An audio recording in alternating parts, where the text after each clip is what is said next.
तर काल जो पहिला दिवस झाला आयुष्य बदलाचं अत्याधुनिक शास्त्र, तो आपण बघितलं, की ऊर्जेचं फार महत्व आहे. आपलं आपलं आपण कशाने बनलोय हे बघितलंय. आपण पंचकोशांनी बनलोय. हे जे आहे स्थूल शरीर आहे, अन्नमय शरीर आहे. पण अन्नमय शरीर नंतर आपण एक एथरिक लेयर बघितला किंवा ऊर्जामय शरीर बघितलंय, प्राणमय शरीर बघितलंय आणि ही ऊर्जा आपण कशी बदलू शकतो हे बघितलंय. आणि ऊर्जेचं महत्त्व सुद्धा आपण आइन्स्टाईनच्या फिलॉसॉफीप्रमाणे आता आइन्स्टाईननी म्हटले, "this is not philosophy, this is physics." शास्त्रच आहे ते ऊर्जेचं शास्त्र. संपूर्ण हा कोर्सच आपण असा डिझाइन केलाय, की एनर्जी इज एव्हरीथिंग. तर एनर्जी बदलायची कशी? हेच आपण या कोर्समधनं शिकणार आहोत. पण सगळ्यात महत्त्वाचं एनर्जी आपण आणि आपणच कशी बदलू शकतो. म्हणजे सगळं स्वतःवर आपण अवलंबून असलेली गोष्ट बघतोय. माझ्या अनुभवाप्रमाणे जगामधली अशी एकही गोष्ट नाही, एकही टेक्निक नाही, एकही उपाय नाही, की जो आपल्या विश्वासाशिवाय काही बदल करू शकतो. भले ते पुस्तक असू देत, भलं बुवा असू देत, भलं गुरु असू देत, भलं दगड असू देत, भले देव असू देत, भले अंगार असू देत, काहीही असू देत. आपलीच ऊर्जा आपल्याला बदल करते. मग आपल्याला या गोष्टी लागतात कशाला? गुरु कशाला लागतात? देव कशाला लागतो? तर जिथे आपण कमी पडतो, एक आपल्याला नेहमी आधार हवा असतो, विश्वास हवा असतो. दुसऱ्यांनी कोणी काही केलं तर सोप्पं आपल्याला वाटतं. त्या गोष्टींसाठी आपण या गोष्टींमागे पळत सुटतो. एकदा का ही धावधाव संपली ना, एकदा का ही पळ संपली ना, की मग खरं आपल्याला आयुष्यात समाधान मिळायला लागतं. शांती मिळायला लागते. आणि हीच आपल्याला आपल्या जवळच असतं. आपण म्हणतो काखेत कळसा आणि गावाला वळसा. तसंच असतं आपलं. सगळं काही आपल्याच जवळ आहे. मग सगळं आपल्या जवळ आहे, तर हा कोर्स पहिला असा आहे. त्याच्यानंतर आपण आयुष्य बदलाचं अत्याधुनिक शाश्वत शास्त्र भाग 2 पण बघितलेला आहे. आता मला काही जण विचारतात, आम्हाला जॉइन व्हायचंय. नाही म्हटलं. फक्त एक विद्यार्थिनी होती. तिच्या आईने मला फोन केला. आपल्याला काही माहिती नव्हतं, काही नव्हतं. पण आईने फोन केल्या-केल्या मला कुठेतरी इन्स्टिंक्ट्स आल्या. त्यांच्या मुलीबद्दल विचारलं आणि तिला जॉइन करून घ्या म्हटलं. माहिती नाही काही योग असतात ते. आणि माझ्या मनाला कुठेतरी चुकल्यासारखं वाटतं. कारण आपल्याच एक मॅडम म्हटल्या, "मी यात्रेला होते आणि मी आता पैसे भरू का?" नको म्हटलं. कारण तुम्ही मेसेज सगळे बघत होता. तुम्हाला यात्रा महत्त्वाची होती. म्हणून मी त्यांना भरू नका म्हटलं होतं. एकमेव व्यक्तीला मी भरू नका म्हटलं होतं. मुदत गेली. पण ज्यावेळेला या विद्यार्थिनीला मी हो म्हटलं, त्यावेळेला माझ्या मनात कचरलं. मी त्या मॅडमना मेसेज टाकला, की मी असं-असं त्या एका विद्यार्थिनीला खूप मला वाटतंय गरज आहे. तिने काही मला सांगितलेलंच नाही. माझ्या इन्स्टिंक्ट्स प्रमाणे. म्हणून मी तिला परमिशन दिली आहे. तर मला कुठेतरी चुकल्यासारखं वाटतंय. तुम्हाला नाही म्हटलंय, तर तुम्ही सुद्धा पैसे भरू शकता. पण एकही शब्दाचा मेसेज आला नाही, की धन्यवाद मॅडम, पण नको आता किंवा काय. काहीही नाही. तर हे असं आहे. मग आता भाग 2 सुरू करायचं तर भाग 1 बद्दल विचारणा करण्यात आली. प्रत्येक वेळेला तुम्ही सगळ्यांनी लक्षात ठेवा आता भाग 1 जे नवीन करतायत. कुठलाही कोर्स लॉन्च झाला ना, माझा स्पेशली पहिल्यांदा रजिस्टर करायचं. वाटच बघायची नाही. पैसे असतील तर वाट कारण तुम्हाला जर काही कॅन्सल करायला लागलं तर मी पैसे परत देते. मी काही पैसे बुडवत नाही. ₹1 बुडवलेला नाही कोणाचा. लोकं मला देणग्या घ्या म्हणतात, "राहू द्या तो मॅडम कुठं काय." मी परत पाठवते आणि मग तुम्हाला देणगी द्यायची तर परत द्या म्हणते. तर हे लक्षात घ्या. कारण तुम्ही बघता मेसेज जॉइन होत नाही. बघता आणि मग नंतर काही उपयोग नसतो. कारण माझे संकल्प एकदा झाले ना तुमची नावं येऊन, संपलं. मग काही उपयोगच नसतो. म्हणून काही मी करून देत नाही. तर भाग 2 मध्ये काय आहे? भाग 2 मध्ये एक्स्टर्नल गोष्टी आपण अशा बघतो. ऊर्जा बदलायच्या कशा? या कोर्समध्ये आपण स्वतः बदलायच्या कशा ते शिकणार आहोत आणि भाग 2 मध्ये बाहेरच्या गोष्टींची मदत घेणार आहोत. तो पण सुंदर कोर्स आहे. पण त्यावेळेला मी डोळे उघडून सगळं सांगते. आज जे बाजारात चाललंय, हे घ्या, ते घ्या, ते घ्या, पैसे लुटणं हे नसतं इथे. इथे सगळं ट्रुथ ओपन असतं. याला किती महत्त्व द्यायचं, केव्हा हे वर्क होणार आहे, कसं वर्क होणार आहे, तिथे शेवटी आपणच ऊर्जा द्यावी लागते. हा जो पेंडुलम आपण काल बघितला, त्या पेंडुलमला सुद्धा आपल्याच ह्याच्यावर हा जो पेंडुलम आहे, या पेंडुलमला सुद्धा क्लिनिंग करावं लागतं, उन्हात ठेवावं लागतं, क्लीन करावं लागतो. कारण बघा कालची ऊर्जा यांनी घेऊन ठेवली कशा-कशाची बघितली ती. मग हे क्लिन्झिंग करावं लागतं, चार्जिंग करावं लागतं. तसंच प्रत्येक गोष्टीचं आहे. आपल्या ह्याच्याशिवाय ती मदत देणार नाही. पण बाहेरच्या ज्या काही गोष्टी असतात, ती फ्रिक्वेन्सी डबल करतात. म्हणजे आपल्याला आता कळलंय ना, आपली एनर्जी वाढवायची कशी. मग आधी आपली एनर्जी वाढवायची. आधी आपले व्हायब्रेशन्स वाढवायचे. आधी आपली फ्रिक्वेन्सी वाढवायची. मग या वस्तू जवळ ठेवायच्या. मग त्या डबल रेझोनन्स करणार आहेत. म्हणून law of resonance course launch पण केला होता. पण परत तो थांबवला. कारण त्या लेव्हलला जायची अजून पात्रता कोणाचीच आलेली नाही आपल्या ग्रुपमध्ये तरी.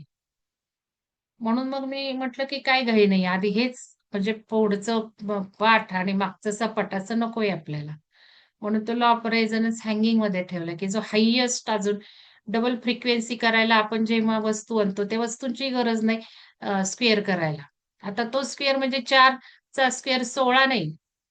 तो युनिव्हर्सल स्क्वेअर असतो. 4 चा 400 होतो. तर हे लॉ ऑफ रेझोनन्स. मग एक लक्षात ठेवा आत्ताच, की आत्ता या कोर्समध्ये जे चांगलं करणार आहेत त्यांनाच भाग 2 ला जाता येणार आहे. नाहीतर नाही मी घेणार आहे.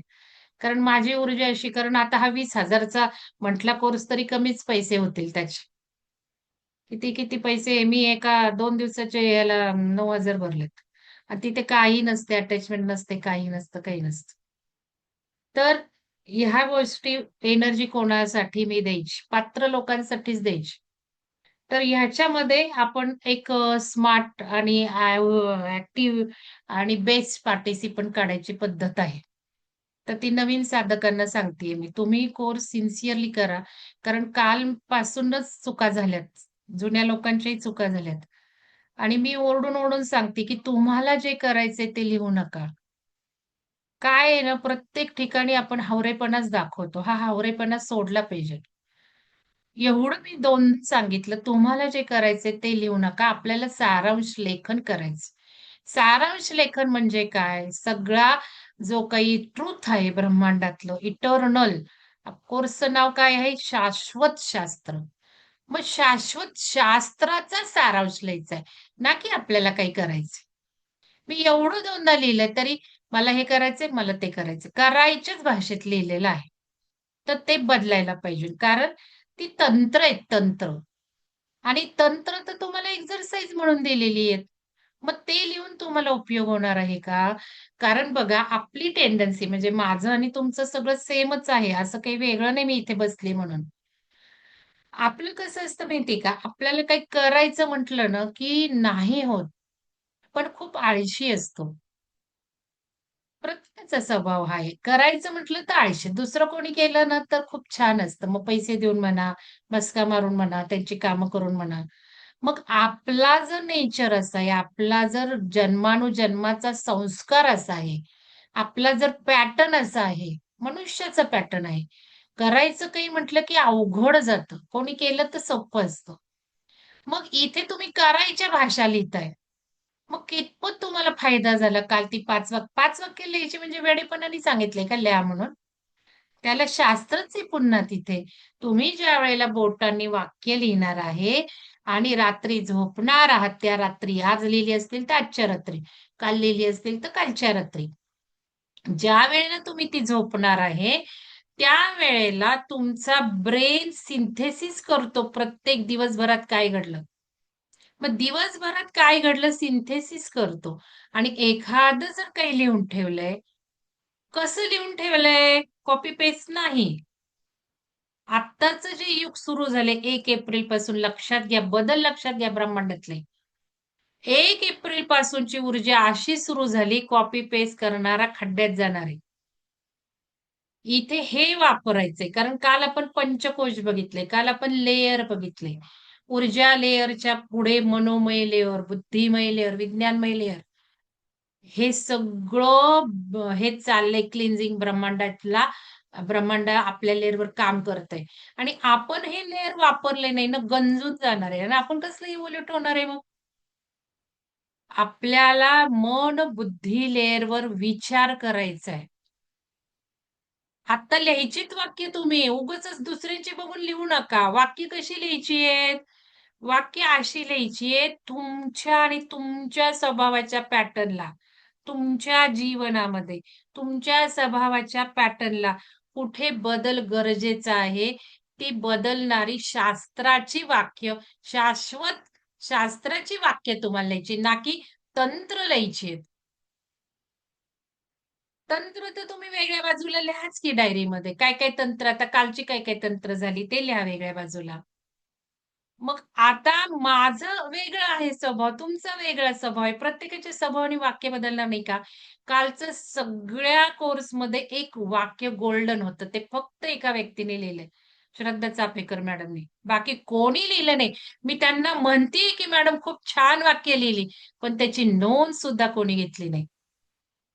ते वाक्य होतं ते वाक्य होतं, जेव्हा-जेव्हा आयुष्यात कठीण प्रसंग येतात, चॅलेंज निर्माण होतात, ते आपली सामर्थ्य शक्ती वाढवण्यासाठी येतात. आता कालचे काही शब्द वेगळे असतील, माझ्या काही लक्षात नाही राहत. सार बघा. कुठलीही वाईट सिच्युएशन, कुठल्याही मनाला त्रासदायक देणाऱ्या गोष्टी, नको त्या गोष्टी, आजार, व्हॉटएव्हर काही, आपली क्षमता वाढवण्यासाठी येतात. बरोबर, काल क्षमता शब्द वापरला. क्षमता वाढवण्यासाठी येतात. हे पहिलं कालचं गोल्डन वाक्य होतं लक्षात घ्या. का? तर क्षमता विकासाचं इव्होल्यूशन सुरू झालंय ना.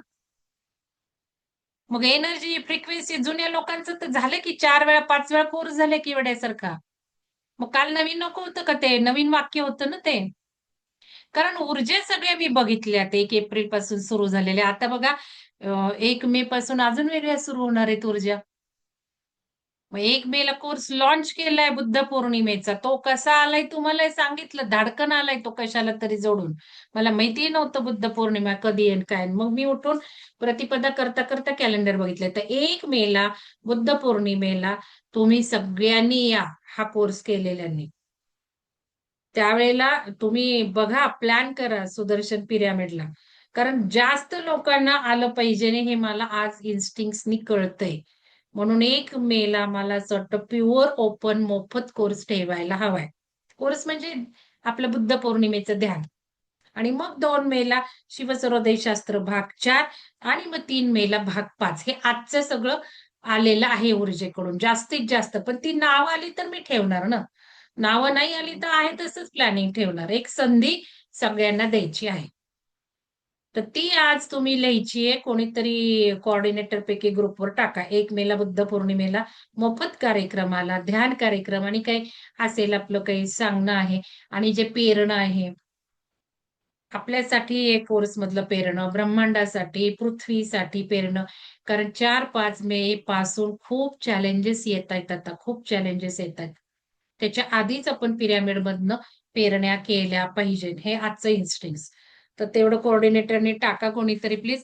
1 एप्रिलला कोण-कोण येणार आहे आणि जर जास्त संख्या ठरली, तर मी प्लॅनिंग बदलेल. नाहीतर मग कोर्स 4 ठरलेला आहे 1 मेला आणि मग स्मार्ट पार्टिसिपंट आणि बेस्ट पार्टिसिपंट हे त्यावेळेला आपण देऊयात. आणि ॲक्टिव्ह पार्टिसिपंट असं दिलं जातं. तर हे कशावर बेस असतं? तर तुमच्या अंडरस्टँडिंगवर बेस असतं. तर तुमचं अंडरस्टँडिंग याला मी जरा आज फोकस करतेय. कारण 5 वाक्य लिहिण्याला फार महत्व होतं. आणि मी सांगितलं होतं करायची लिहू नका, करायची लिहू नका. कारण करायची ब्रेन आणि मेंदू लवकर दाद देणार नाही. करायचंय तिथे आपल्या पॅटर्नचाच आळशीपणा असतो, मेंदूचाच आळशीपणा असतो. आणि आपण जी स्वप्न रंगवलीत हृदय ध्यानाचे आणि आपण व्हिज्युअलायझेशनची ती स्वप्न तर आपण करणारच आहोत, वर्क करतच आहोत. काल केलं सुद्धा. आता अनुभव आला सुद्धा 2-3 जणांना कालच्या टेक्निकचा. बघताय तुम्ही. एक मॅडमनी म्हटलं, की मला हृदय ध्यानही करावं लागलं नाही. हळू-हळू तुम्ही जर केलं ना रोज 25-30 वेळा, असा हातही न्यावा लागत नाही, करावी लागत नाही.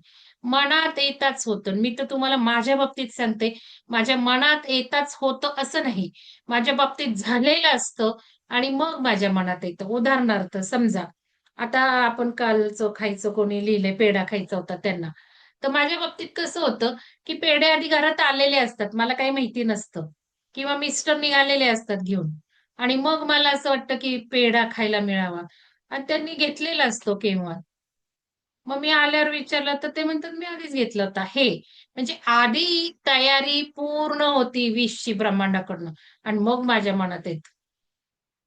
तर ह्या गोष्टी तुमच्याही बाबतीत लगेच होणार आहेत. आजपासून होणार, उद्यापासून होणार आहे. तर एक आपण पॅटर्न बघू म्हणजे तुम्हाला थोडंसं लक्षात येईल, की कोणी वैयक्तिक घेऊ नका. हे सगळं माझं जे सांगणं असतं की नाही, ते वैयक्तिक काही नसतं. कारण मी पण तशीच आणि तुम्ही पण तशाच. फक्त आपल्याला शिकण्यासाठी हे मी बोलत असते. त्यामुळे वैयक्तिक कोणी घेऊ नका. तर आता आपण एक-एक वाक्य बघू हां. कोणाचं काय आहे आणि मग ते काय लिहायला हवं होतं आणि किती कॉपी आहेत. दुसरी वाक्यच सुचली नाहीत ओ. मी काही एवढे 5-10 वाक्यच बोलले का हो काल? मलाच माझी कीव येते, की काय मी हेच-हेच बोलतीये, लोकं तेच लिहितायत.